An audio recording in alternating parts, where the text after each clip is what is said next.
Hot Mic is brought to you by Red Wing Shoes of Fargo. Built to last. 3003 Main Avenue, Fargo. Hot Mic with Dom Izzo. Really? Really, Dom? No. I like what Dom's doing. Okay. Dom Izzo. Jeez, come on, Dom. What do you think I am, a magician? Yeah, I'm fired up, Dom. What else could I say? Absolutely. It was great to get on the field, and then Dom came up to me, and I'm trying to walk away from me. I just wanted to enjoy myself out there. Hot Mic. Great job. There's got to be some kind of intelligent question about something. Izzo. Coach Dom Izzo, WDAY in Fargo, North Dakota. Can you give me a layup or something? Hot Mic. Presented by Northwestern Mutual. That program is second to none. On the networks of WDAY. You know, if it's not about sports, I find it very hard to concentrate. Here's Dom Izzo. Good Tuesday morning. Welcome, everybody, to Hot Mic on WDAY Extra. At Inforum.com, I believe we're not on in South Dakota today, so for those that are accustomed to that, I believe you're seeing live shots from Missouri Valley Football Conference Media Day in Sioux Falls, which will be checking in sporadically throughout our show here this morning. We say good morning on this 14th day of July 2026. I am Dom Izzo, host of said show. We are a few hours away from us, getting on the old bird and heading to Las Vegas, Nevada. We will be there tomorrow and Thursday for Mountain West Media Days. We were in Sioux Falls a year ago, and I remember vividly getting ready for our shows. We had a full day. We were on the air for about 10 hours, and we're going to have a lot of long days here the next two.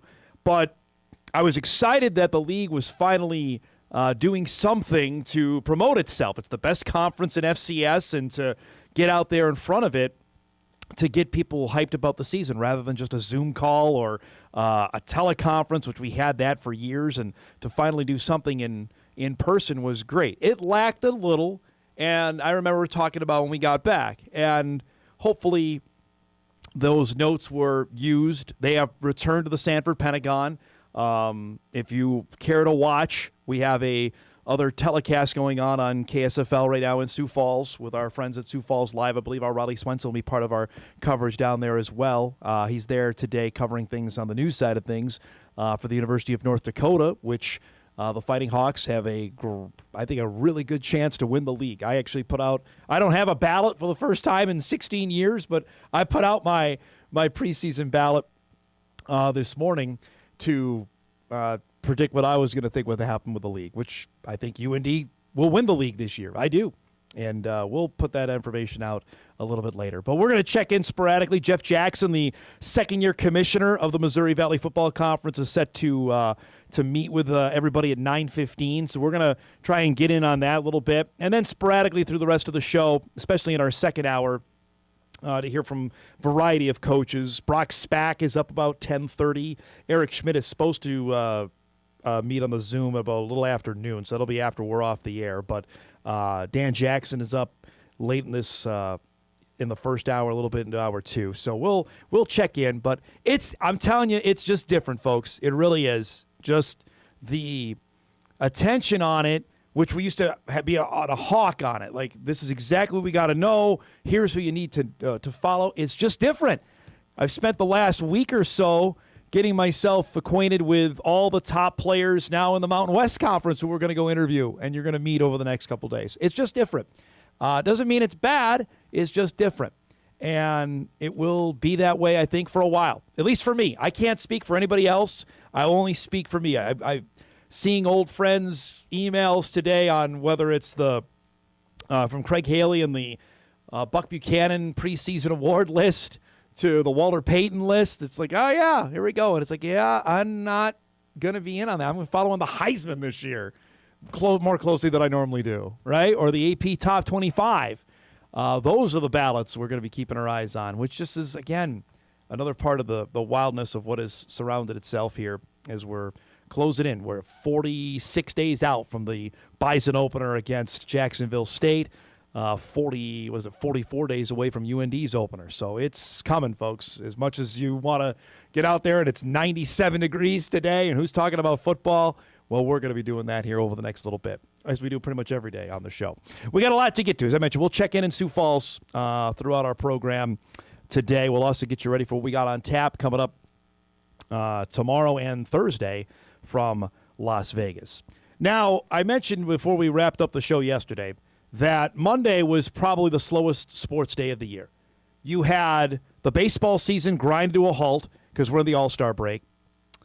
We had no World Cup soccer yesterday as we're getting ready. The semifinals will resume today. So you're out there with this. We had a couple of WNBA games, and for you basketball nerds, you had NBA Summer League. That was it. That was it on the barren wasteland of things happening. Now, the Home Run Derby was last night. And before we show you what happened in Philadelphia, couple things. The Derby obviously went to Netflix for the first time. This was the second baseball broadcast that Netflix has had this season. They had the very first game of the year against the Giants and the Yankees, which had its warts on it. I think aesthetically it looked great outside of the camera and the shadows and nobody irised up. And the fact that they mentioned that they were on Netflix like every 60 seconds. Other than that, I thought the broadcast itself was fine. Last night was completely different. I thought last night I thought it looked great. I thought it sounded great. I'm not a big Matt Vasgersian guy who's the play-by-play guy. I believe he does the play-by-play for the Angels. Was calling it last night. I think having Barry Bonds on the broadcast is so interesting to me because Bonds hasn't said anything since he was forced to retire in 2007. Literally nothing. He has been out of the spotlight, and Netflix has hired him. And they're talking about home runs, and L. Duncan, who's the host, said the undisputed home run champion last night. And I'm like, well, wait a minute. There is dispute over that.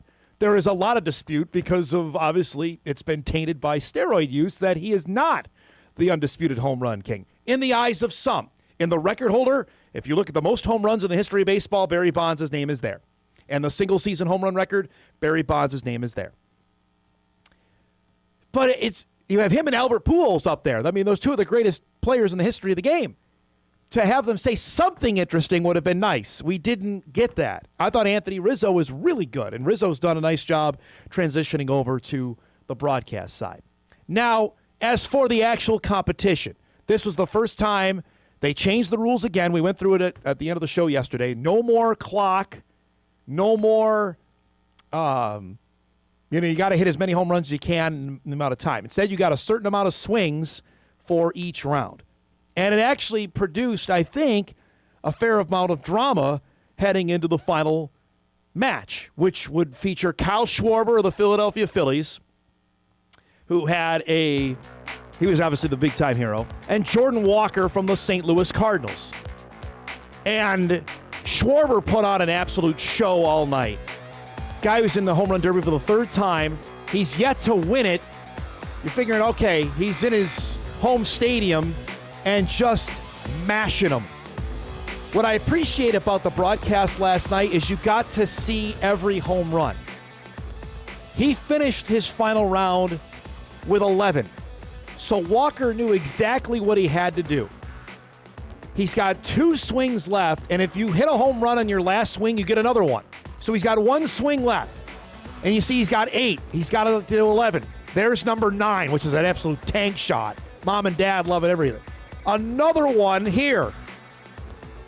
This is his 4th home run in a row. That's number 10 to left center. Here's another. This to tie. He can't make it out or it's over. He's tied it now at 11. The entire crowd rooting for Schwarber, and that would win it. With another moonshot, he had 6 straight home runs and wins the home run derby. Takes home $1 million in the process. And the fun part about it is he only makes about $800,000 for the Cardinals. And he made more than that last night. It was fun. I will say the changes that they made to it were spot on and certainly, I think, made it way more appeasing for everybody, appealing for everybody in terms of what you watched. And it still took way too long. I mean, it didn't start till after 7. they had Will Ferrell and Luke Wilson there, and that didn't really work if you saw the very start of it. As far as the actual competition part, that was fun. But, it still got done close to 10 o'clock last night, which 10 o'clock Central is 11 o'clock Eastern. That's a long night, but especially for Philly fans who end up booing him because they wanted Schwarber to win. That's the ultimate, by the way. If you get booed by the Philly fans, it means, as Walker said, that means you're awfully good. So tonight is the actual game. Dylan Cease will be the starting pitcher for the American League representing the Toronto Blue Jays. Christopher Sanchez will be the starter for the National League representing the Philadelphia Phillies. And Schwarber will lead off. Obviously, Joe Ryan, we imagine Ryan pitched on Saturday, was at that game at Target Field, so he's eligible to pitch. We'll see if he gets an inning in the game tonight. Obviously, Byron Buxton was elected to the game but cannot play because of the hip injury. The American League lineup: Trout, Yordan Alvarez, Shea Langeliers, Junior Caminero, Bobby Witt, Cody Bellinger, Riley Green. How do the Tigers have a starter? The Tigers stink. Ben Rice and Ernie Clement from the Blue Jays. In the National League, Schwarber leads off. My guy Soto hitting second. Then Freddie Freeman. C.J. Abrams from the Nationals will bat fourth. He's a really good player. Max Muncy, Ozzie Albies from the Braves. Brandon Marsh, who's the starting right fielder for the Phillies. And then Andy Pajes from the Dodgers. And Drake Baldwin is the catcher from Atlanta, with, I mentioned, Sanchez starting the game. All-Star Game used to be the biggest thing ever. I'm going to tell you that right now. I say it every year, at least for me growing up. It was the highlight of the summer, especially in 92, 93, 94.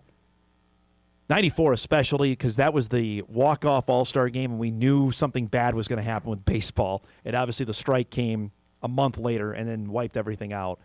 You're talking, those guys never wanted to come out of the game, wanted to win the game badly. It was just a lot of fun. And it's not that way anymore. Thankfully, they took away the home field advantage gimmick that they had on there for more than a decade. Whoever won got home field advantage in the World Series. I remember, though, even the 2008 game at Yankee Stadium that went 14 innings, and they were going to run out of players, and finally the American League won it. Justin Morneau was a huge part of that. Morneau won the home run derby that year. And it's the only All-Star game that actually resembles what the actual sport is. Hockey isn't anymore. Basketball certainly isn't, and football doesn't even do it. You'd like to see a well-played game and maybe a couple of home runs. The pitching is so good, though. Very rarely you have it. Last year we had the swing-off. We'll see what happens tonight from Philly. One other thing here before we get going on a football-heavy show. Last night, as I mentioned, the only other sporting event happening was the WNBA. The Minnesota Lynx were playing last night in a busy week for them. They've got 3 home games coming up this week. Last night, the Phoenix Mercury were in town. We showed you in Best of the Weekend yesterday how they won against the Liberty on Saturday. Olivia Miles is back, and I'm telling you, folks, if you're not invested yet, you still got time. They have half a season remaining. It's time to start paying attention to them because she not only may be the Rookie of the Year, she might be the MVP in her rookie season. The highlights from last night between the Lynx and Phoenix, and what she does, she's just phenomenal to watch. And hopefully they're going to get Nafisa Collier back sometime soon. How about a little step back 3 after the crossover? Lynx are down 3. Phoenix is, remember, the team that beat them last year. They're under 500 this year. There's Kayla McBride with the 3 and the foul. Lynx up 1 at the break. We go to the fourth quarter. Kalea Copper was so good in the playoffs last year. The reverse layup. She had 26. McBride open with the game tied at 89. Drills a 3. Puts the Lynx up 3. Minnesota's up 2. Miles, how about that? The crossover, drive to the basket, put her team up 4. DeWanna Bonner from the foul line pulls up for the jumper. Game is tied at 98. Next possession. Miles makes the extra pass into the corner. McBride open, drills it. She had 37 last night. Lynx up 3. Now they're up 1 with under 30 to go. How about the pass there from Miles to Natasha Howard? Miles had 33. They're dancing again. Lynx win it 104 to 100 to get to their 18th win of the season. Miles had 33. McBride had 37. You're going to get your two horses to have games like that. You're going to win a lot of ball games. Copper was really good. Alyssa Thomas was good. That Mercury team is better than their 8-17 record shows, but the Lynx improved to 18-7 on the year. Off day today, and then they play a day game tomorrow, and I mean a matinee, a morning game. They'll be on the floor tomorrow for their game with the LA Sparks at noon at Target Center. Sparks are just under 500 as well. We have a packed show coming up for you here today on this Tuesday morning. Our guest lineup is brought to us by Northwestern Mutual. As I mentioned, coming up in just a few minutes, we'll check into the Missouri Valley Football Conference Media Day. Conference Commissioner Jeff Jackson will be addressing the media. We'll try and peek in on that coming up in just a few minutes. At 9:35, our guy Mike McFeely will join us. He'll be a part of our in-forum contingent heading out to Mountain West Media Days in Las Vegas. So I'm getting him in here before he heads up to the airport to head out to Vegas. We'll chat about what went down at NDSU yesterday. Obviously, the announcement of Gate City Bank partnering up with North Dakota State for a New Jersey patch for all of their sports, and obviously what he's anticipating or looking forward to the next couple days out in Las Vegas. At 10 o'clock, NDSU head baseball coach Tyler Oakes will join us, I believe, from north of the border after a huge weekend for Bison baseball. We talked to Landon Koenig yesterday. Jake Schaffner, obviously a first-round pick. It's pretty high times right now for Bison baseball. We'll talk with Tyler about that coming up at 10 o'clock. As I mentioned, 10:35, we'll check back in Sioux Falls and dip in and out here in some of the different Missouri Valley people that are down in Sioux Falls as the season officially kicks off today with Missouri Valley Football Conference Media Days in Sioux Falls. That's coming up later on in the show. So a lot to get to here on a busy Tuesday morning. We'll take our first break. We come back. The New Look Valley after nearly 20 years, no more North Dakota State. How that's being addressed. We'll chat about that. We'll head to Sioux Falls and much more when Hot Mike returns on WDAY Extra after this.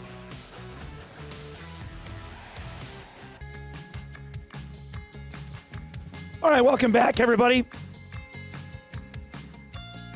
Excuse me, got overcome there.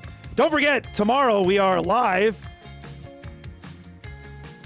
in Las Vegas. Coverage begins, obviously, 9 a.m. tomorrow for Hot Mike. We'll be there tomorrow. And on Thursday, I'm just looking over here, the interview opportunities, all the good stuff that'll be coming up tomorrow. Looking forward to that with a cast of thousands joining us. We will be joined tomorrow, I believe, by John Sullivan, the Associate Commissioner of the Mountain West Conference. No, I'm going to do that. We're going to have Nathan Hayes and I believe Darius Givens join us live tomorrow on the show in the second hour.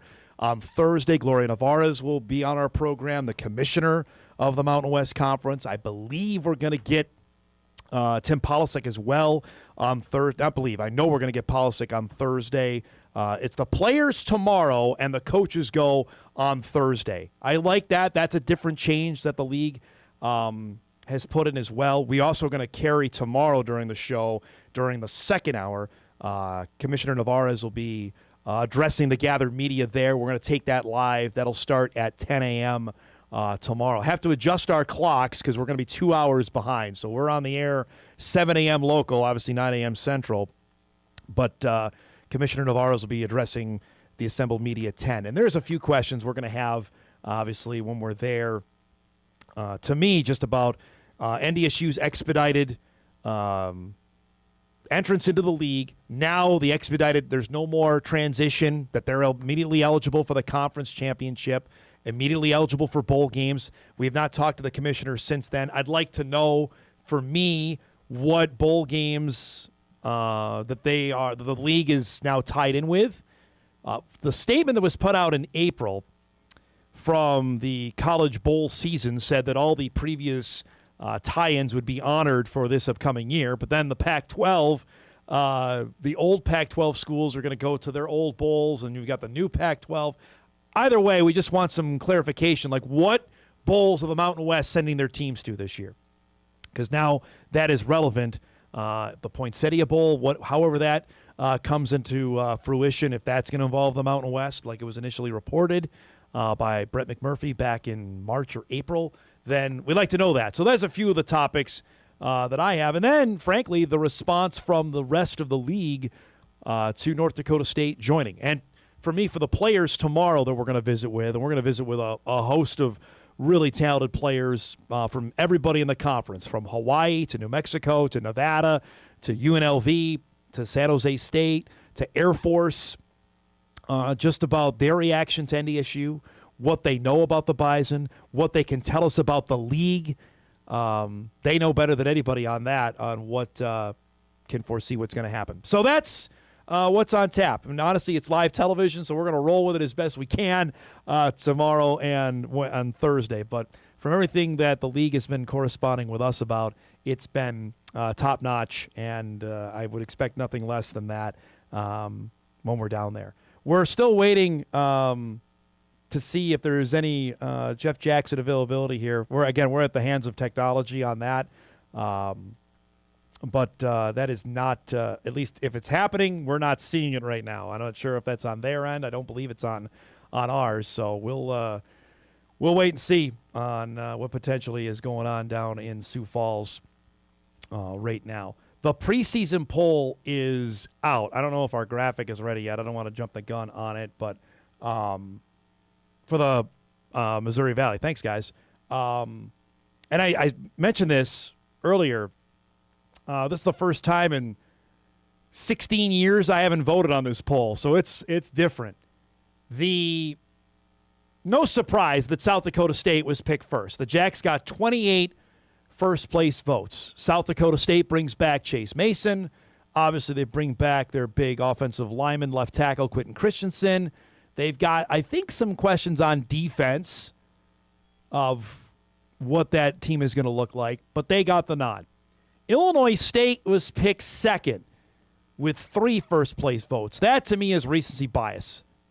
I love Brock Spack, great friend of this show. They've got some questions. Now, they got some dudes back. Tye Niekamp is back. Victor Dawson is back. Outstanding linebacker and running back. Bison fans need no reminders of how good each of those guys are. But they have a new quarterback. Their top wide receiver, Daniel Sopkowitz, is gone. Dylan Lord is back, who was the star of the FCS championship game and the loss to Montana State. But Illinois State has some questions to me. Youngstown is at 3. That's where I had Youngstown in my poll as well.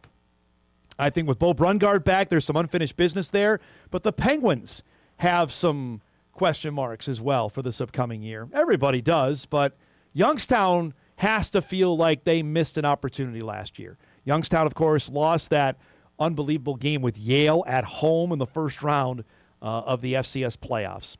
Number 4 is UND. Now, I picked UND first, and I'll tell you why. I think Eric Schmidt has got things in a spot now where they're not only going to contend, they've got to figure out a way, and this has been a perennial thing with UND, is to not lose the games that they should win. Games that they lost by, how many games last year did they have decided by 5 points or less? I think 4 of them a season ago. And again, I'll remind you of what their first 4 games are. Home for Long Island, home for St. Thomas, at Portland State. If they don't win those 3 games by like a combined 120-10, then something's up, because those 3 teams stink. Then they go to Nebraska. Obviously, that's going to be a challenge. But then after that, they have at Indiana State, home for Murray, at Northern Iowa. There's no reason to sit here and tell me that they're not going to be at least 6-1 going into the middle part of the year. And then the heavy hitters come. They have the Jackrabbits at home again. They go to USD. They have not won in Vermilion in the Division I era. Then they go to Youngstown. That's tough. 2 back-to-back roadies are tough. And then they end the season with Illinois State and SIU. End of the season schedule is tough, but they should be set at the halfway point at 6-1. And if not, then things are not going well. I'm just going to say it right now on July the 14th.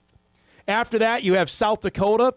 Obviously, a new head coach there and a new quarterback. I had the Coyotes 6th in mine. I flipped them with SIU. DJ Williams is back. Southern Illinois got a first-place vote as well, as did UND. UND got 2 first-place votes, as did South Dakota, which I think is odd on USD and SIU to get first-place votes. I can say that. I could say it when I was voting member. I'll say it now when I'm not. But that's different.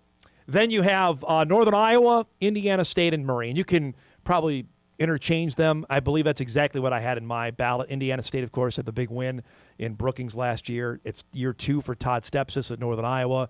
Jody Wright's got some things, obviously. Murray's raising a ton of money. I don't know if it's going to manifest itself in any more wins on the field, but that's what it looks like, folks. It looks different, obviously, without North Dakota State in the league. And, it just stands to reason here that they'll again be near the top of the FCS as they should. Remember, the Big Sky has now exploded to 14 football schools with the additions of Southern Utah and Utah Tech coming in, and they don't play everybody. But the Big Sky also instituted they're playing 9 league games now. The Valley did not do that. The Valley's still at 8. And that was a topic I brought up almost all the time for teams that were looking to schedule games. Heck, I believe NDSU and Illinois State were even discussing playing a home-and-home against one another when they were not on each other's schedules.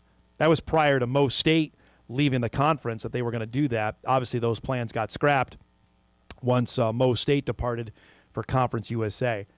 It's interesting when the league was at its most amount of members, which was 2023, right? Because Western Illinois had its last go-around, and Mo State was still there. We were at 12. That was a healthy amount of schools. And at that time, you were missing 3 teams in the league for that particular season. And now they're down to 9. And that's a topic I hope that's brought up today is expansion on the table, because that's intertwined with the Summit League. And that's obviously something we've been wondering about, because if you add a Summit League member that has football, they automatically go into that league. That's part of that agreement that Josh Fenton and Jeff Jackson came to last summer. They have not added anybody. In fact, they lost their most premier member. Meanwhile, the Summit just sits there. They just lost another school in Denver and not adding anybody. It'll be interesting to see. Hopefully that topic is addressed in Sioux Falls today. All right, bottom of the hour break. We'll take it here. We come back. Our guy Mike McFeely will join us, chat about what happened up at NDSU yesterday with the jersey patches coming to reality for North Dakota State, and a look ahead to Mountain West Media Days when Hot Mike returns on a Tuesday morning. We're back after this. Oh, it's Mr. McFeely. I have seen the future, and he was wearing number 5, and I ain't talking about Robbie Grimsley, folks. Took out the muffins, took out the trail mix, took out the cookies. They stole the monster cookies. Wow, that's awesome. That is so awesome. Let's do some broadcasting. Yeah. Mike's appearance on Hot Mike is brought to you by Sunset Lanes of Moorhead. Be a good day to be in the bowling alley here when it's going to be 95 outside, right? They have air conditioning at Sunset Lanes. It works. Good to see you, my man. How are you? I'm doing okay. Getting ready. Unfortunately, you're going to be sitting next to me on an airplane for the next little bit, so I'm sure this is just a preamble for that. There's more than 2 seats, so it's an option whether I do or not. What? I haven't flown with you in a while. I thought you want to catch up. No? No? You're good. Oh, okay. Everything's fine. Oh, all right. Yep. Oh, that's how we're going to be. All right. Let's party. We'll get to that in a little bit. But yesterday, you were up at the press conference at the Shack as another new item that has come now to North Dakota State since February, 7th or 8th, when the news broke that they were joining the Mountain West Conference for football, is jersey patches are now a thing. This is something the NCAA had been hemming and hawing about all over the last year, and they signed off on January 1, and now the Bison join a pretty unique group of schools that are doing this. Yeah, so far, I think eventually everybody's going to have somebody doling out cash to get a patch in their uniform, but it's what we've talked about is that new revenue streams are opening, and this whole new world that NDSU is a part of. I don't know that we can overstate how different things are. I'm sure people are in July mode right now. I don't know if they're fully engaged with college football yet. We're going to get them there tomorrow. As we move on closer to August 29th or whatever day it is that they play, I think you're going to see some differences, and that begins tomorrow from Las Vegas with the Old Trapper Mountain West Media Days. Hope they have lots of big stacks of beef jerky there for us to snack on. Like 107 degrees, have some I've beef always been jerky. partial to Old Trapper, by the way. I've always thought it a fine beef product. Nothing better than Old Trapper I don't beef know if they're jerky. going to sponsor Hot Mike. I'm trying for you. You know what I like? I like having a good cold ginger ale from Canada Dry with my delicious, nutritious, and protein-filled Old Trapper beef jerky. And you have that always at Sunset Lanes. Absolutely, I do. Absolutely. They have stacks of it there as well. But I'm intrigued on what other schools get into this. Like the Bison now with a fourth separate Mountain West school to do this. UNLV, Wyoming, and Air Force with the other three, at least that we know of so far. But they all get into it. I mean, they'll all get into it eventually at some level because they have to. It's an opportunity for money. Well, especially with NDSU not having access to any TV money for the next 5 years, they got to get whatever they can from and the they were stone. going to do this in FCS. I mean, it's not just this is not an FBS thing. Yeah. This is, I would make the assumption that there are going to be schools in the Valley that are going to get patches. I think UND has already put out their request for proposal because they don't have a third party like Learfield anymore at UND. They do things directly. And so that will be open records because they have to put an RFP. They're all going to get into it at some point because they want the money. The difference is, and I asked Matt Larson, the AD, about this specifically yesterday, is the number different? And NDSU did not release the number. Again, they're doing it through a third party in their Bison Sports Properties branch, which is Learfield. That is not subject to open records requests. Larson, nobody else is going to say what the number is or the number of years even. Although I think most of these are 5 years. And so my guess is it's 5 years. We just don't know. And that also, by the way, coincides with when there's going to be this earthquake of change. We think again in college football. So that all maps out. It's probably a 5-year deal. What it's worth, we don't know. But Matt Larson did say they started looking into jersey patches before they had got the invite to the Mountain West. And he said, we had a number in mind that we thought we wanted. Once the invite came and they got the television schedule and they're going to be on national TV 10 times, he said that number was different, which means it went up a little bit. And so that makes a difference. I think there's only one FCS school out there publicly that has announced that it has a jersey patch deal. It's Stony Brook. Oh, yeah, that's right. And, who knows what that number is. It's not. Wyoming's getting they leaked it out. Wyoming leaked it out that it's $900,000 a year for 5 years. And so I would guess, would guess that NDSU is in that ballpark somewhere. I don't know if it's that high. I don't know if it's more. Don't know if it's less. If I had a guess, I guess it would be a little bit less than that. But I don't know. But it's the revenue needs to come from somewhere. Got to have it right. And NDSU is going to take advantage of every possibility. And it's not intrusive. I didn't think so. No. It's just a little 4x4 patch. It's the same color as. It's not. Gate City colors are blue and white. It's not blue and white. It's green and gold. Yeah. And so it's fine. Email comes in to ask Mike if there's a second patch. Would NDSU add a second patch to its jersey? Could. They certainly could. They have the you could add up 2 patches on there. 2 patches. And then I think a sticker, too. A helmet decal, which from what Matt Larson was asked about yesterday, certainly sounds like that's something in the offing as well. And I don't know the value of that. I don't know. But we don't know this is all like business stuff that I don't know if people are interested. But you can.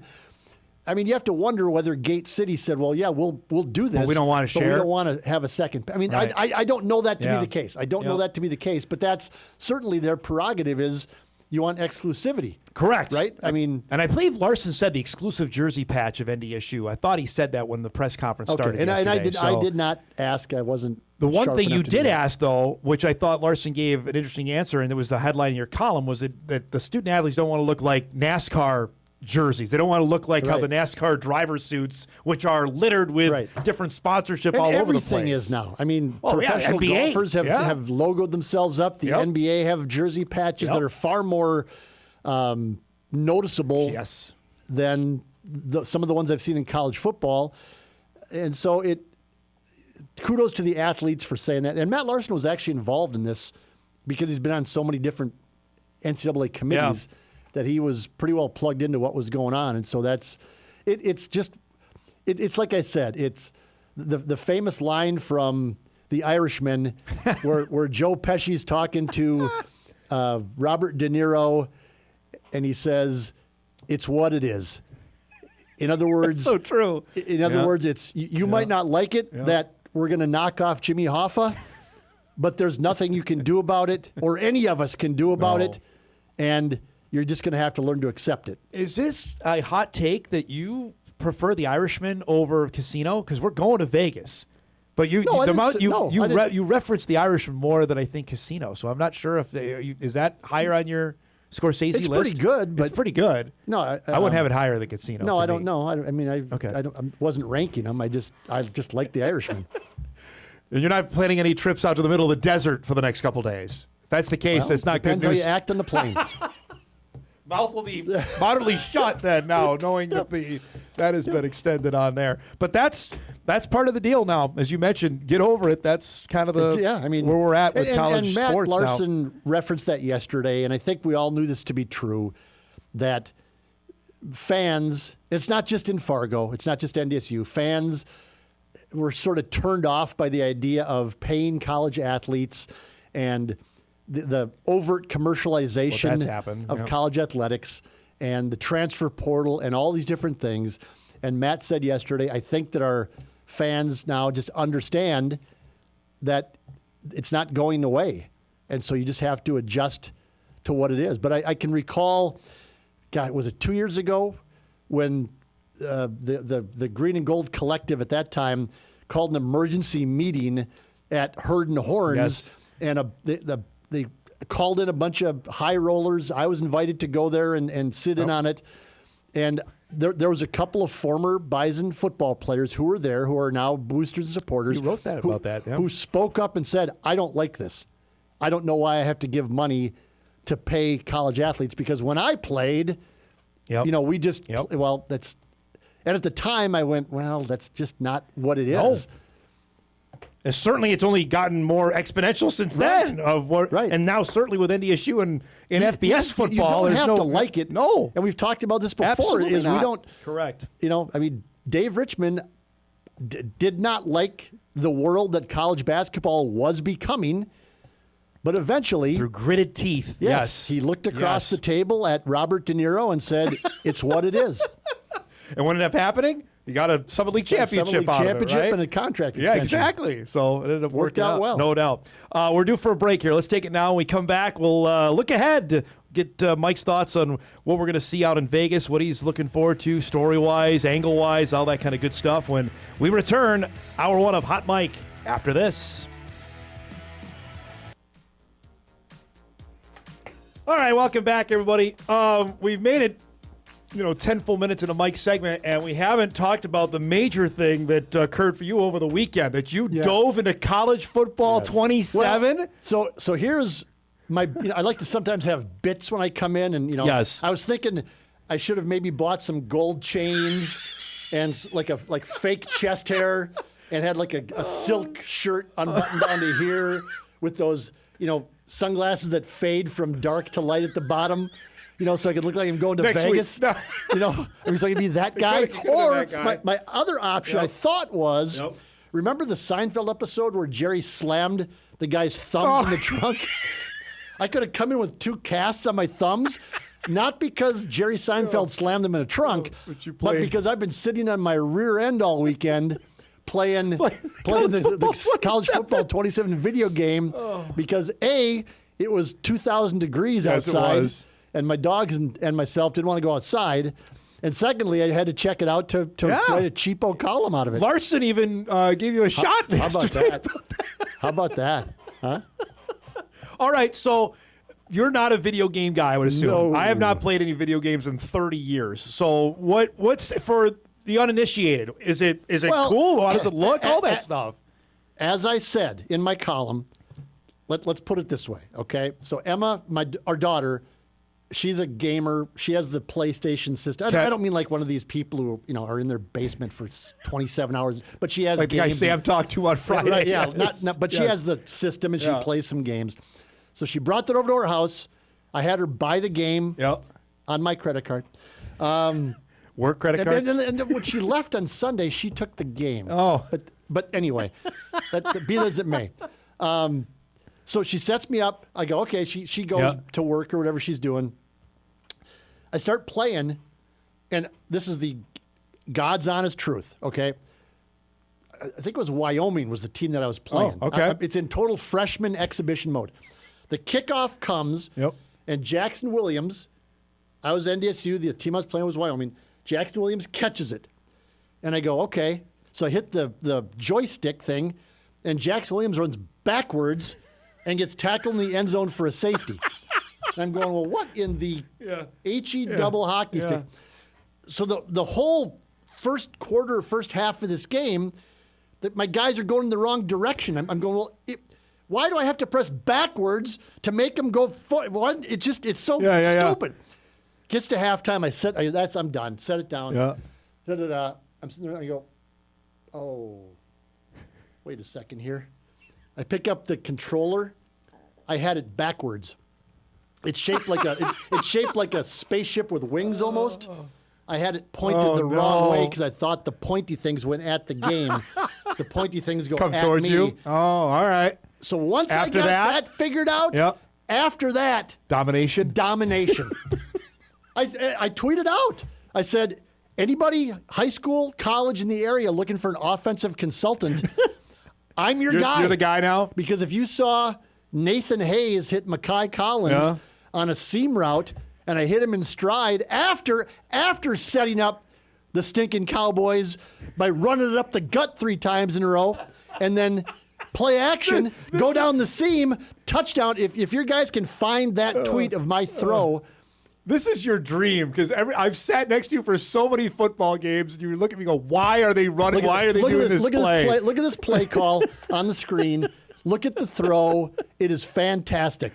Look at the crowd go wild. It's unbelievable. And that's true. I sit in the press box at the Fargo-Dome why? Wherever. Why is this play? Why are they doing this play? That's a great throw, by the way. That's right on the money. Well, it's all about timing and athleticism, even in the guy playing the game. And so when you have that type of, but it just it does look cool. I'll say that. It's really good. How does the dome look? Like Troy Gergen told you on your show a couple weeks ago before it came out, it's not perfect, but it's what it is. Yeah. For this year, I hope it will be. They're going to have it for next year, no doubt. But there's fans, there's cheerleaders, the music, like the pregame, pre-kickoff music is the same. So they must have. I don't know. They must have told Gergen or whoever must have told the EA. designers or whatever. Like, okay, here are the songs we play, and that is wild. And the school fight song when they score a touchdown is in there, it's something. If you would have told me in 2026 that Mike McFeely would be playing a college football video game to get a column out of it, that would not have been on the old bingo card. See, it's July, and it's desperation time for columns for Mike McFeely, especially when I've been on vacation for like a week and a half, and I'm coming back going, what am I going to write about?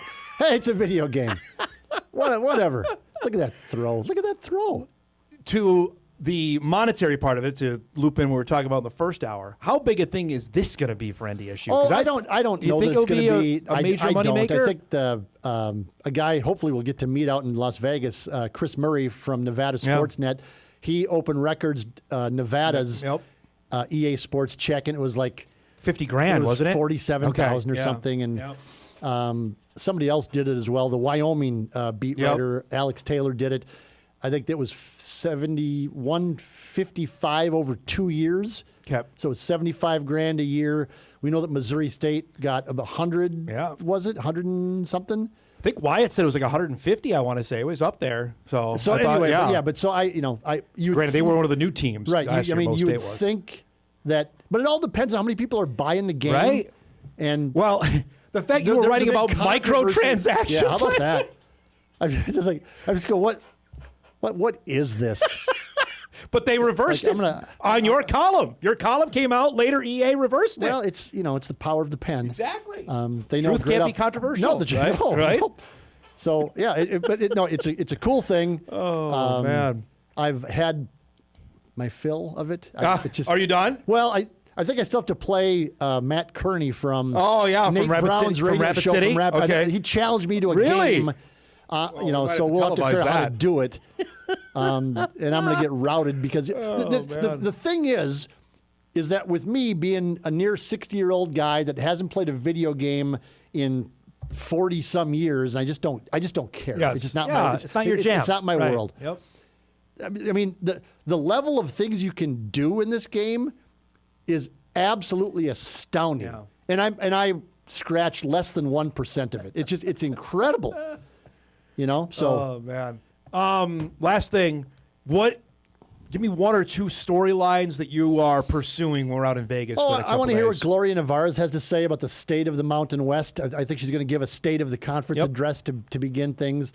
Where are they with expansion? Is she concerned about UNLV or Air Force leaving? I don't know if she'll address that Pac-12 publicly. guys keep hammering that. I know, but we'll ask about it. Maybe if not when she's on the podium, maybe separately. It sounds like there's an opportunity to have some one-on-ones with her. Kind of get the feel of what the league is all about and what they not what they think of NDSU, because what are they going to say? Except, happy to have them on board, but.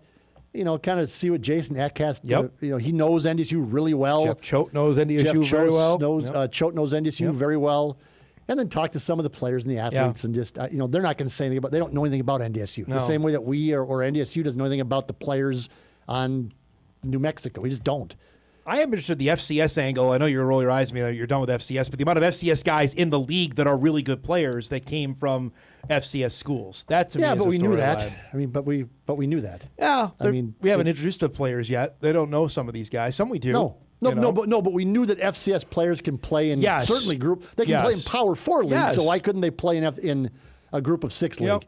I'm the more prognostications and win totals and analytic stuff that comes out, the more I'm going. Like a guy with Action Network, which is basically a betting. It's a betting network. site. It's a betting site.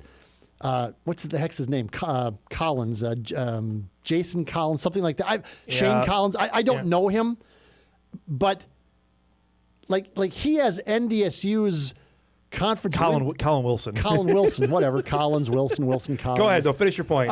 He has NDSU's win total at 6 in the league and 9.8 overall. It's there's just so many of these betting sites all over the place. But some of the bettors have the bettors high, have it really high. So that would again, and I did a podcast with Chase Kitty from BetMGM, and he tried to explain the 9.5 number, and he said, well, a lot of it probably is just respect and reputation. Yeah. He said where I would be a little shaky about that, and I agreed with him. Is you look at the schedule and they have to go all, but this, what's his name? Colin Wilson. And no offense, Colin, I just don't know your work. I apologize. You don't know me either. I apologize. Yeah. But he has NDSU favored by double digits over, I think, like New Mexico. New Mexico is what you texted me yesterday. And he has him favored over Air Force. Yeah. So I don't, how you know that in July? I don't know. I'll say this, and he also has Montana State as a comfortable favorite over Nevada as well, which is not surprising. That's not a surprise. We've said that for months. I will say this, just from, we got to go, my dad's known gambler, the guys in Vegas know. So they must know something maybe we don't. I don't know. If everyone's got them trending at 8 to 9 wins. I just don't. I don't know. I just don't see it. No offense to Tim Polasek or Nathan. If they comfortably beat Jacksonville State by a couple touchdowns or something, then we're going to have a different conversation. They'll go, right? and I'll go, okay. Yep. But I just don't. I don't know the league. No. And I don't know what NDSU has totally because there's just so many new pieces. So we'll see. It makes it fun. Totally. We're not talking about NDSU winning 11 games automatically. Isn't it fun? It's so much fun. Speaking of fun, I'll see you in a couple hours on the airplane. Yes. All right? Yes, I'm sure you're very way excited. in the back. There's a door back there you can close. the luggage area. Mike McFeely joining us each and every Tuesday. His appearances are brought to us by Sunset Lanes. Be part of our coverage out in Las Vegas tomorrow and on Thursday. We'll break. We come back. We'll start our second hour. Tyler Oaks will join us. Bison Baseball's got 2 more draft picks to chat about. He'll join us when we start our second hour after this.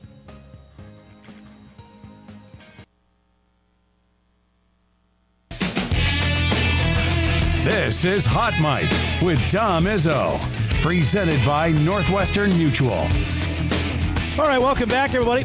Second hour off and rolling here. We'll check back in Sioux Falls and Missouri Valley Media Days as that's going on. We saw the preseason poll came out. All league teams were selected as well. We'll get to that coming up in just a little bit. But we mentioned yesterday what a huge weekend it was for North Dakota State baseball. The Bison got 2 draft picks over the weekend. Jake Schaffner goes in the first round. Landon Koenig goes in the 8th round. Just adds to a prestigious list that's gone for the last 5 years where NDSU has had nearly a player selected every year. The man who's been part of that every single year is their head coach who joins us north of the border, Mr. Tyler Oaks, in Canada, trying to find the next hidden gem that can join his Bison baseball roster. Joining us bright and early this morning.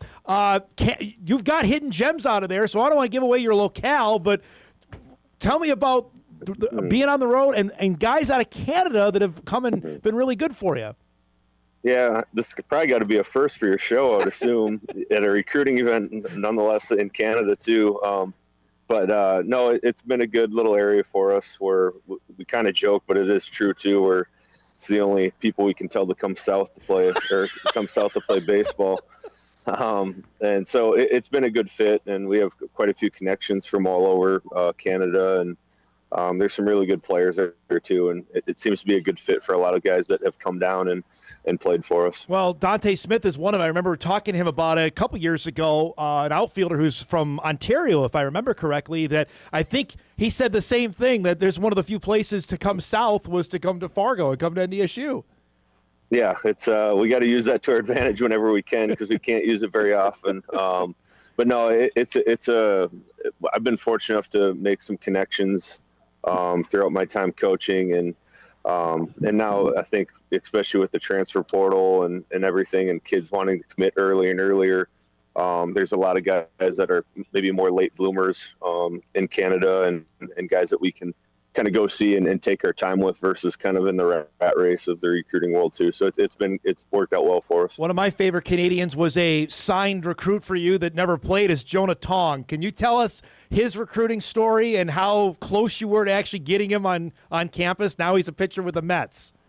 Yeah, that one still hurts to this day because I think that would have been a year where we would have had like him and Feeney and someone else in the rotation. It would have been crazy. But yeah, he's a really good kid and a good family, and he really blossomed late. No one was really on him. He was probably more in the 86 to 88 mile per hour range with his fastball, and kind of a string bean.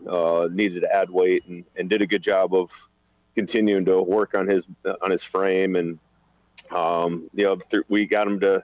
We were one of his only Division I offers, probably one of his only, maybe his only one. And then that spring and summer before the draft, he really wrapped it around. There we go. I'm going to try to find a quieter spot. You're okay. But Jonah, he's a great kid, and we were fortunate to get him to a point where we could get him on campus. But then when the Mets took him in the 7th round, I believe it was, that became really tough for us to overcome the signing bonus and everything that comes with that too. So this past weekend, I got to ask, heading into it, knowing that Jake and Landon were obviously out there, did this even exceed your expectations, like what you were being told about each of these guys about where they could be selected? Yeah, it's crazy because I don't think people understand how hard it is to just get picked in the first round in general, no matter where you're from. And I had talked with a bunch of higher-ups, GMs and scouts, more than any of our own players, honestly, of doing their background. And basically, they were all saying how they wanted him probably in the 2nd round. 3rd would be a surprise to them if he fell that well. And so for him to go in the 1st round, like, he deserved everything. And then Landon going into the 8th round too. Like, both those guys have worked so hard to to get to that point. And I know we played a large role in helping them get there too. So we were kind of their only opportunity out of college. And so I know it's weird right now with the transfer portal and people on social media, claiming guys, not claiming guys. I'm not going to claim them, but I'll say that we did play a huge role in helping them get to where they're at. Well, too, and that's something that we won't shy away from. I was going to say, you don't need me to advertise for your program, but you were the only scholarship offer that Jake Schaffner had out of Janesville, Wisconsin. What do you remember about his recruitment and getting him to come up here? Because I remember talking to you right away early on in 2024 up at the indoor, and he's taking batting practice. Like, who's that guy? And you told me, like, he's going to be the next stud, and you were exactly right. Yeah, Coach Hunt had seen him first in Janesville, and they had a good team too. Aiden Shank is his teammate who's still on our roster now too. And so they're a team that we really needed to see. And Jake had some rawness in his game, being a multi-sport athlete and never focusing truly on baseball. And so we just saw some of the things that, probably got him drafted in the first round, of the ability to have bat-to-ball skills, not strike out. He's a plus runner. He plays the game at a really high level and competes at a high level, which is probably harder and harder to find, unfortunately. And so I think a lot of those intangibles to us stuck out, knowing that his best baseball is still ahead of him. And he took a chance on us. We took a chance on him, and it worked out really well. Watching him play this past year, Tyler, I know you're in the submarine, you're worried about your own team, but when your season ended and seeing what he was doing at North Carolina, what was your reaction watching him play for the Tar Heels? I was wishing he was on our team still. Because both him and Landon would have gotten drafted out of our place too. Yep. Probably not first round for Jake, but at the same time, like it was no surprise to anyone, I think, for him to go and do the things that he was doing, because the traits that he has and that he's said his strong suits are, like, they can travel wherever at whatever level. It doesn't matter the stuff or the velocity. Like at the plate, like he does a great job of giving really good at bats every time, and then defensively, he's as steady as they come to. And so he's got those intangibles and those traits that no matter if you're playing at North Dakota State or North Carolina, you're going to find yourself being successful. Landon Koenig is almost a similar situation. He was a basketball guy. Baseball came late. Tell us about his recruitment and getting him out of Mayport CG to come play at NDSU. Yeah, obviously a really big, imposing figure. Dude, I still don't know if he shaves every day or not. I still think he's grown into his body. And so for us, again, obviously being a somewhat local kid, and had a chance to see him pitch a little bit like his junior year and junior summer. And then he came to one of our prospect camps too, where he showed really well. And that's kind of where we moved forward with him. And so had an opportunity to go see him a couple more times that summer. And shoot, he was probably only 85 to 88 miles an hour at that time too. And just knowing that, a couple years down the road with focusing on baseball only, a strength program and development on the coaching side, that he could really take off too.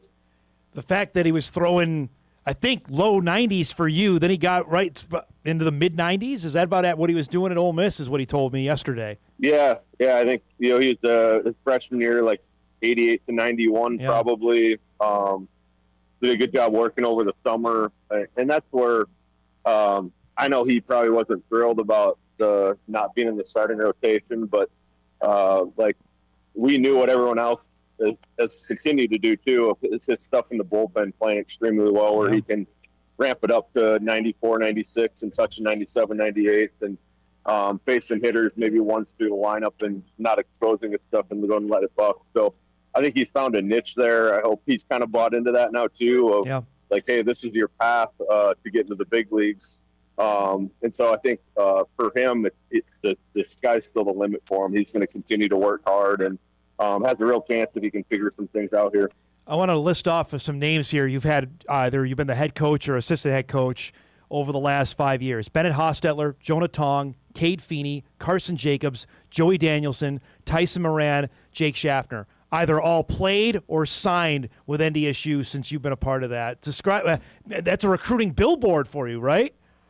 Yeah, and that's the hard part that we always face, or the battle we always face, is just where we're located. You know, I'd put our coaching staff up against anyone when it comes to evaluating talent and the recruiting process, to coming in here and helping them get to another level as a player. And that's constantly our pitch of just give us a chance, and we'll show you that we can help you out and make your dreams come true, whether it's getting drafted out of here, or I hate to use it, but elevating your game and going somewhere else too.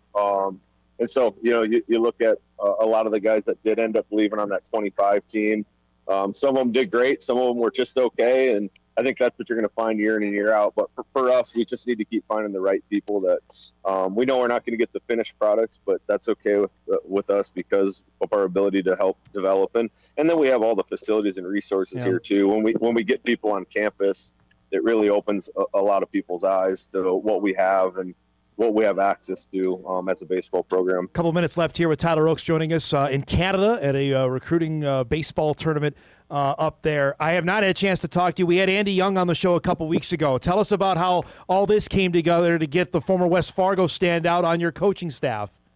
Yeah, really excited for Andy and his family, and it worked out extremely well. I knew him a little bit from past years when he was still playing, and he worked out actually in the old bubble when we had that. And so I had kind of known him a little bit, and then from his work that he did with kind of the West Fargo Baseball Association too. And so, getting to know Andy here, he just started about a week and a half, 2 weeks ago. So he's still getting his feet underneath him. We got him on his first recruiting trip, but like to have a guy that's local and knows what it's all about, knows what the weather is going to be like, having to do indoor practices, I think is huge. And then having a guy that is local but has played at the highest level and done at the highest level. I mean, we had a recruit in the other day, and he's talking to him about getting a hit off Clayton Kershaw. Like, there's not many coaches that you can bring in that have those type of experiences or stories. And so I'm excited for him to get the start kind of his Division I coaching career, and just having some conversations with him and getting him to know him a little bit more the last couple of weeks. Like, he's going to be a great addition to our program, and can't wait for our guys to get the opportunity to work with him too. So I have to ask, we haven't had you on since what happened at the end of last year, and people, Tyler, saw what happened with Bison football, see what happened with Bison basketball in terms of you have success, players depart. I think it didn't really hit for some people that you had the amount of success and saw the amount of talent leave. I know it's not surprising to you, you're in the game, but was it surprising to see supporters of your team be like, I can't believe that many players would leave Bison baseball after you had the kind of year you had a year ago? Yeah, it was definitely a learning experience, I think, for everyone. Something that you come off a year that you have and win a game in the NCAA tournament, and then 24 hours later, it's kind of all ripped away, and you're starting from scratch. And I think that's where we had 23 new additions this past year, and our first time going through it, like, we had a great group of guys, but we just could never get footing this past year too. And I think we learned a lot from that experience, and going into this summer where we had a larger senior class because we had some stopgap seniors in there, and then some guys that have been around for a while. Yep. And then some guys that I think you're going to plan on 3 or 4 people leaving every year, depending on whether they want to go play somewhere else more, whether they want to try to go to a bigger school and try that out. And it's kind of the nature of the beast nowadays in college athletics. And that's the hard part is for a coach like me, and I know our coaching staff, of the relationships that you try to build with these guys and pour into them.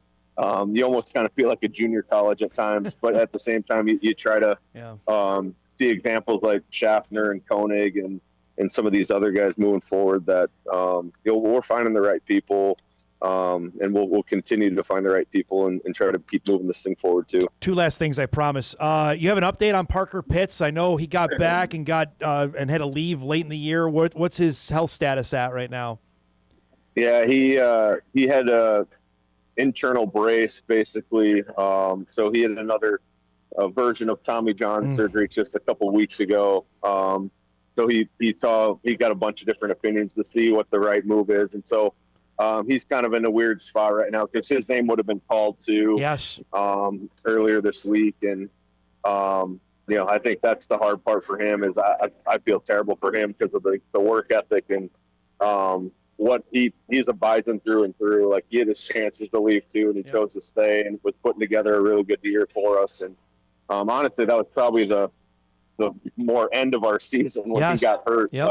Kind of took the wind out of the sails a little bit. And, he's on the rehab process now, and we'll kind of see what the future holds for him. I think he's got a couple different options in front of him, and I think first and foremost, we just need to take care of him and get him back healthy and see if this is something that he wants to do again, or if he can get to that point of ever letting it rip again and getting back to himself.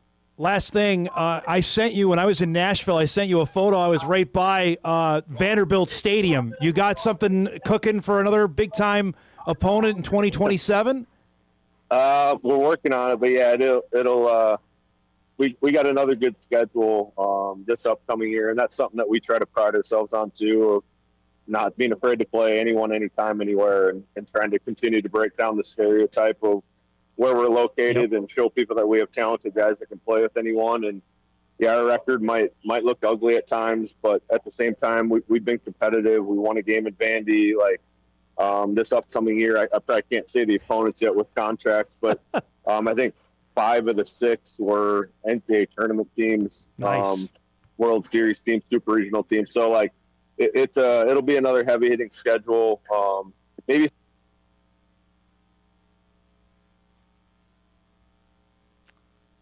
It's great to see you, man. I know you got to get back to work. Thanks so much for doing this. Be well in Canada. We'll talk to you soon, okay?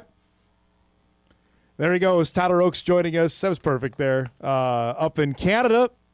I think he told me just outside of Calgary is where he's at for a I believe it's the Morneau Cup is where he's at. So, and NDSU is feasted on getting guys out of Canada over the last little bit. Tyson Moran is a guy that you don't know who NDSU had signed him and was drafted last year by the Kansas City Royals. I want to say in the 8th or 9th round. But again, the Hostetler, Tong, Feeney, Jacobs, Danielson, Moran, Schaffner, those are all guys that have been drafted over the last 5 years playing for Bison baseball. You know, we make plenty on football, but that's a heck of a run that's going on with the Bison baseball team. And we'll be really interested to see what they put together for this upcoming year. You heard Tyler mention some potential College World Series teams, super regional teams. That's going to be fun to see on the schedule.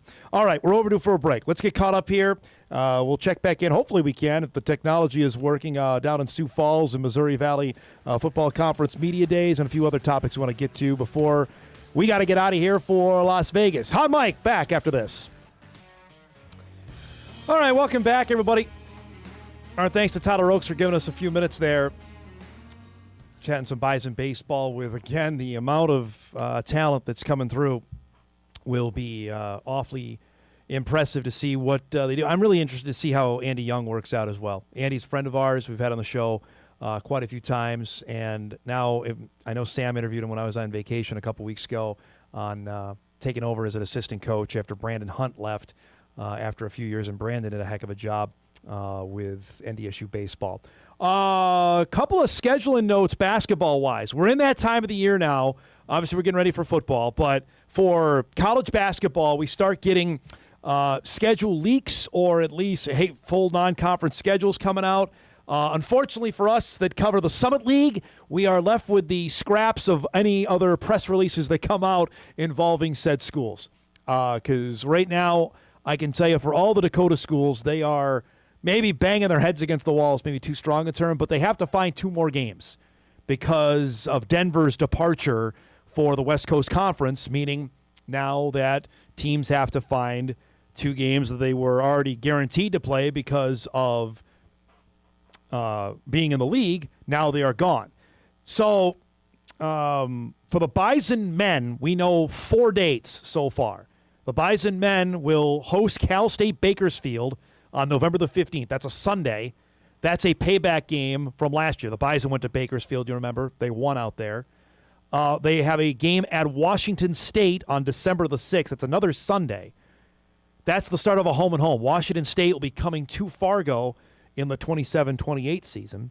They will be at Idaho on December the 8th. That's part of that new scheduling alliance between the Idaho schools and the Montanas and the North Dakota schools that they announced in February that caused the big kerfuffle that the other schools were left out of making that. I believe the South Dakota schools are involved in that as well. And then the other date is Idaho State in Fargo on December the 20th. That's another Sunday. I know 3 Sunday games already for Bison men's basketball. That's all we know so far on the Bison men's side. On the Bison women, we know 4 dates as well, or games. I don't know 2 of the dates. We know the Bison women will be hosting Northern Iowa this year. That's a payback from last year. Remember, the Bison opened at UNI, won that game. They'll be at Gonzaga. Remember that the Zags came here last year. It was one of the more high-profile opponents that has come to the Shack for basketball. The Bison will be repaying that visit this season. They also have 2 other dates that we now know. North Dakota State will play at Kansas on December the 10th. That's a Thursday. That's, of course, a reunion for Jory Collins, who was, of course, an assistant under Brandon Schneider before he took the head job here in 2019. They also will be going to Missouri State on December the 12th. That's a Saturday in Springfield. And for any Bison fan that has gone to Mo State for football, you have seen, and maybe you've taken a trip over, I have, to their basketball facility, which is fantastic in Springfield. That is another part of the schedule. Mo State won Conference USA last year. They're no slouch. They're pretty darn good. So that's what we know of so far for Bison men's and women's basketball non-conference scheduling. We've already told you about UND with a few of their heavy hitters that they have on the men's basketball side so far. And we'll keep piecing them together as we get closer to it. All right, we're going to break now. We come back. We'll check in Sioux Falls. You'll hear from Illinois State, last year's national runners-up. They're at the podium. We'll hear from Brock Spack. We'll hear from Victor Dawson and Tye Niekamp when Hot Mike returns. We're back after this. All right, welcome back, everybody. Yeah, I may have to update the old helmet. See if we get the mini helmet when we're out in Vegas the next couple days. Might have to take some trinkets back with us. Final half hour here before we're out of here to get to Las Vegas. Coming up later this afternoon. I'll have a report from there tonight on our newscast. Of course, bright and early, we're back at 9 a.m. for Hot Mike out at Mountain West Media Days. Missouri Valley Football Conference Media Day is happening right now in Sioux Falls. Each team is there with the head coach and 2 players. We have heard from Southern Illinois, South Dakota State, Murray State. Up right now is Illinois State, last year's FCS runners-up. Head coach Brock Spack is there, one of my all-time favorite interviews, joined by linebacker Tye Niekamp and running back Victor Dawson. We're going to peek in for a little bit of what's going on down in Sioux Falls here. Group coming in now. We had 17 games, almost an NFL season, and we were on the road 4 times, and so in a playoff scenario. We've been on the road before, and 14 were on the road too. We had 1 home game and we had 2 on the road. But it's a real interesting concept. What I saw of our team when we started practicing in March for spring practice, there wasn't much of a. We didn't have to coach a lot how to teach young guys how to practice because they've been doing it for so long. And they had so many opportunities to do that in the season prior to that, and it hadn't been too long, but not even a month or so. We were playing again 2 months, and I think that's the biggest difference. This team knows how to practice, and I think the younger guys have a little bit better feel for that. I just think the same thing I felt when I was at Purdue. The Purdue thing came up, and you get better when you're playing the postseason. Your team you're good because your younger guys, if you don't think about it, it's almost like a whole new spring, if not more. And if you go to the national champs game, it's probably a spring and a half for these young guys. So they get a little extra work, and it helps them. And that answer your question? That kind of, sort of? Yep. Okay, good. Coach, you mentioned the 4 road playoff wins, and you set a record for league wins last year on the road, total wins last year. This is just for the players. But what's your mentality when you travel? How do you guys accomplish road victories? Because all road games are hard, and road games in our league are. Yeah, I think the big thing for us is, well, especially last year and going into this year, is like our team chemistry is really, really good. Like we enjoy going on the road. Some teams don't like going on the road because you guys stay at a hotel, but like for us, we get to take a plane somewhere together. That's gonna be fun. We get to go to the hotel room and we get to play games before we go out and actually play a game. Like we're playing like Catan and things like that. It's just we were really close and we really enjoyed traveling together. And I think that really helped us go to the game Saturday, like loose and ready to go and excited to win. And then we'd win the game. We'd go back, fly and play. It's a lot of fun playing right back. It was just our chemistry was really, really good together. And we really enjoyed like being with each other. Anything to add with that, Victor? I mean, I feel like that's always kind of been the motto. Even coming in last year, no, they pretty much told me like, no, we don't lose on the road. And I mean, which it shows. I mean, the past 2 years we only have 4 losses, and that's at the beginning of the year and the end of the year. And yeah, we're just a close knit family, and like Tye said, we're playing games on the plane, in the hotel room, and everybody gets along with each other. So, when you get on the field, you're loose and, just ready to go, ready to do anything for your teammates that are pretty much like your brothers. So. You have one additional question from the virtual audience, from Dan Burden, and this is for you, Tye. Looking at your career as a whole, what have you improved on the most to get you to the point where you're at right now? I think obviously like physically I've gotten a lot stronger and faster. I think my first year I played at like 220, and I'm up to 240 now. So I've put on weight throughout the seasons. That's been really helpful, but then just the experience, gaining a lot of that. I mean, freshman year was a little bit of a culture shock. It's kind of surprising going out there, and especially when we played South Dakota State, and they had McCormick and all those big old linemen, and Isaiah Davis and all those guys. It was a culture shock playing those guys, but you kind of just realize you got to grow up and get bigger and stronger, and you get a lot more experience, and you kind of grow and see things, and you learn from it. And it's crazy how fast a career can go and how much you can learn from it. Turn to the questions. Try any questions in the room. Yeah, question for Tye. I'm sure you've been asked a million times, but I'm going to ask you anyhow. What's it like going to work with your dad and brother every day? At first it was a little different, but we've gotten really used to it. I think it's been a really good thing for us. Just the way he coaches me and Dexter, it's kind of not different from other players, but if we're getting yelled at, we're going to get a little more extra than other guys, and I think that's helpful because you don't want to get yelled at. It makes you want to improve a little bit more, and he coaches us really well. He doesn't really give us any special treatment. If anything, maybe it's a little harsh, but it's really cool. And I think the cool thing was we made the national championship run, and we did it all together, and it's going to be something I tell my kids, and it's obviously it's going to be my dad's grandkids that we're going to tell till the day we die, and it was really special, and it's really just cool. It's really awesome to be able to have him coach us and be able to play with Dexter, and it's a lot of fun. We're always harder on the ones we love. Been there. Yeah. We've got one for everybody here. Talking about all the road wins and being road warriors. In the current conference, where's your favorite place and least favorite place to go?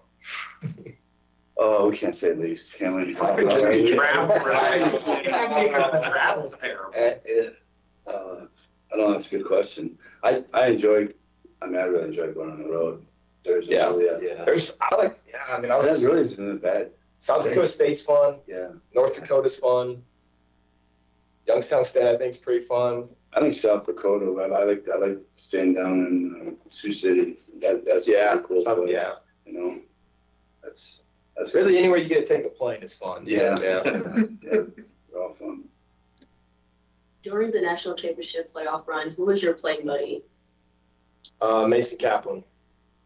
Winker's right. Mm-hmm.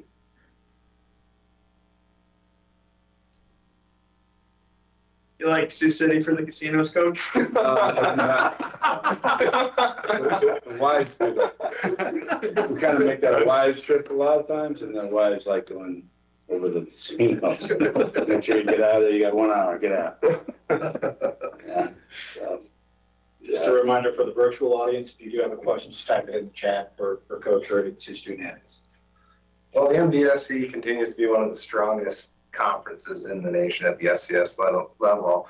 How do you see yourselves? What do you think you guys are doing to continue to be at the forefront of the Missouri Valley to be championship level football every year nationally? Is that my question? Yeah, sure. Whoever can answer that. There's back when I first came in the league, it's been a while now. But in 2012, we had a pretty good team, and that was the first year we got in the playoffs, and we're getting ready to play North Dakota State and I think it was the last regular season game of the year, and the winner wins the championship, and they won the game, and Craig Bull had a really good piece of advice. He goes, "I'm telling you, Brock, now, win or lose this game, it's not going to matter from the standpoint your team's going to get in the playoffs, and you have a chance to win the national championship." I said, "God, do you really think so?" He goes, "I'm telling you, from this conference, you will, and because the way the football's played, and it's so true." We won't name teams or people, but we lined up against some folks at the end of the game that didn't want to have much of it. If you know what I mean? And it's just a different. I'm talking about in the playoffs, not in our league. It's just because the league we play in, you have to be on the top of your game every Saturday, or you'll get run out. You'll get embarrassed. So that's what gets all of us ready. I think that's why we have such a good reputation in the playoffs, and we have good teams. From top to bottom, a lot of good teams in this league. So a lot of support. At the university level, and good coaching, good players. I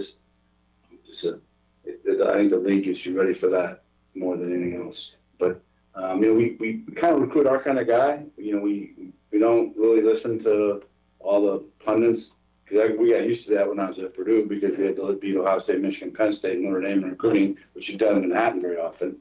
And you just recruit the guys that fit you, fit your school, fit your program, and guys you want to coach. And I think you have a good culture, and I think that's what we're at. And I think you guys would be good examples of that. I'm sure you have the same thing. So all the Ben, when he's done, let's go back on here. And there's a lot of good teams in this league are probably very similar. We got a few virtual questions pop up, and this first one's for.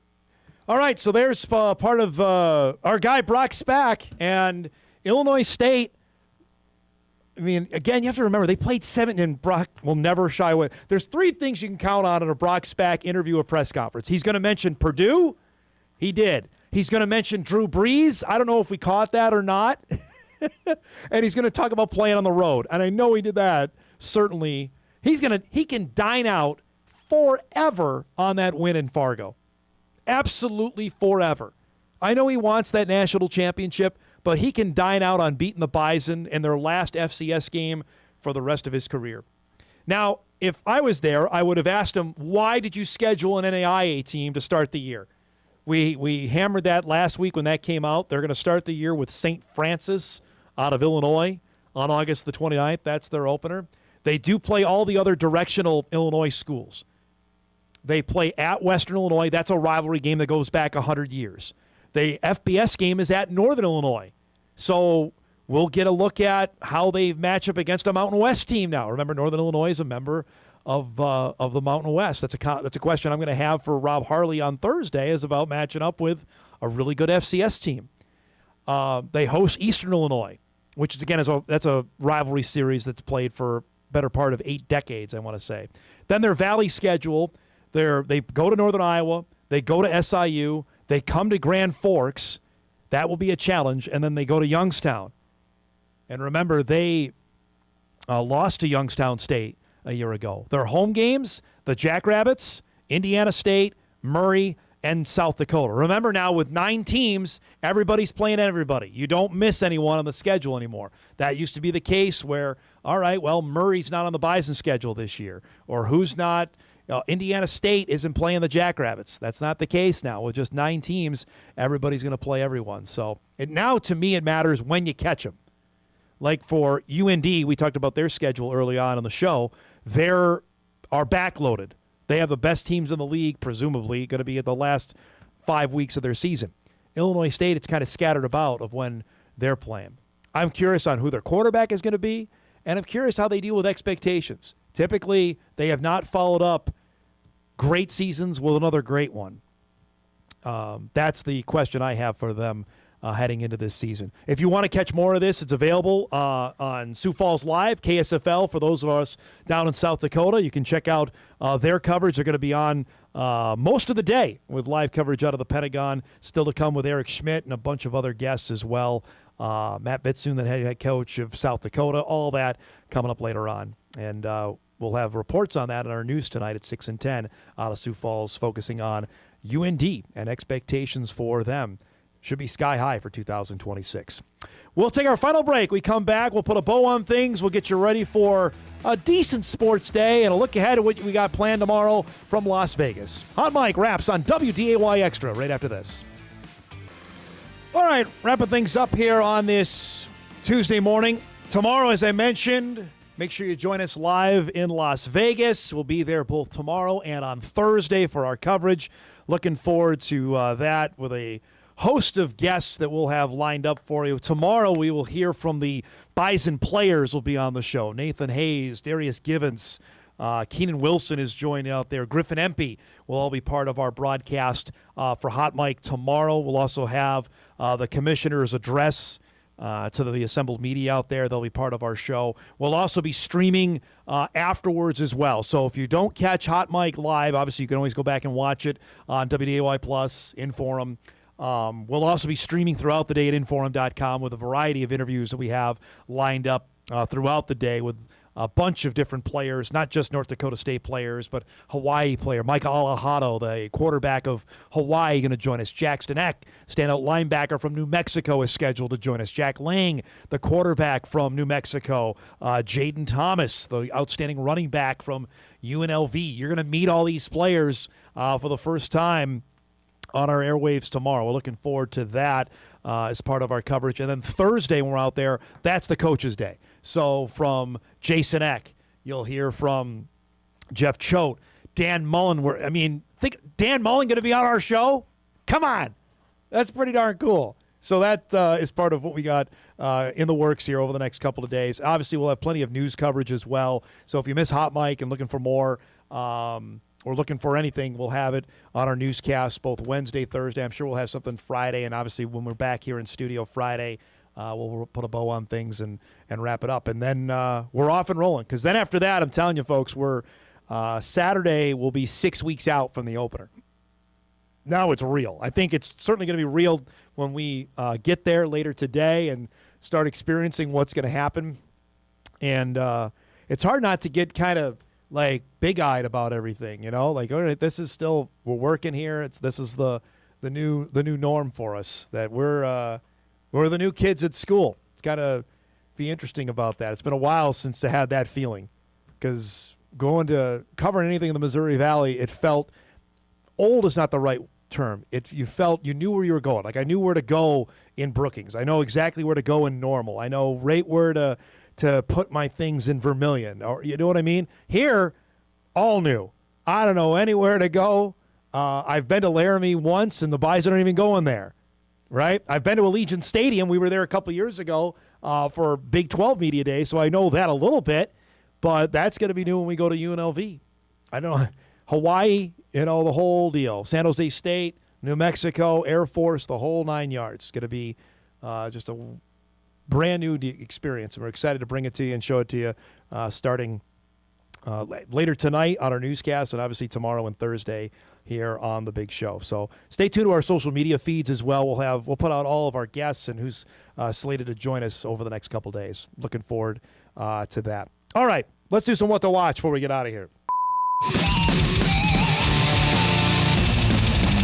All right, What to Watch brought to us by our great friends at Northwestern Mutual. Here we go. World Cup semifinal number 1 is later today. France and Spain. By the time we land, this match will be over, I'm assuming. 2 o'clock on Fox. Winner gets a spot in the final. Everyone is on France, although I'm curious, Spain is starting to get a little bit of the betting momentum here. These are the 4 top teams in the world left. Argentina and England's the other semi. Looking forward to see who makes it to the final coming up later today.